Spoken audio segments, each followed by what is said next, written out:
আসসালামু আলাইকুম। আপনারা লক্ষ্য করছেন আমার সামনে রাখা আছে 3টি পাত্র। একটি পাত্রে রাখা আছে দেশি হাঁসের ডিমের কুসুম পানির সাথে মিক্সার করা। আরেকটি পাত্রে রাখা আছে কিছু দেশি পুঁটি মাছ, ছোট মাছ কিমা করে কাটা। আরেকটা পাত্রে রাখা আছে খাবার লবণ বা খোলা লবণ।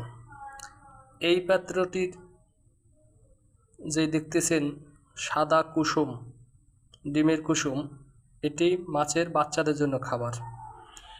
এটি হলো ওদের বাবা মায়ের জন্য খাবার, কারণ ওরা এখন পাহারা দিচ্ছে, প্রচুর ওদের খাবার দরকার শরীরে। আর এটি আমি লক্ষ্য করছি হঠাৎ প্রচুর বৃষ্টিপাত হওয়ায় পুকুরে পানি বেড়ে গেছে এবং তার চারপাশে পানি বেড়ে যাওয়ায় মাটির তলদেশ থেকে পুকুরের ভিতরে পানি চলে আসছে।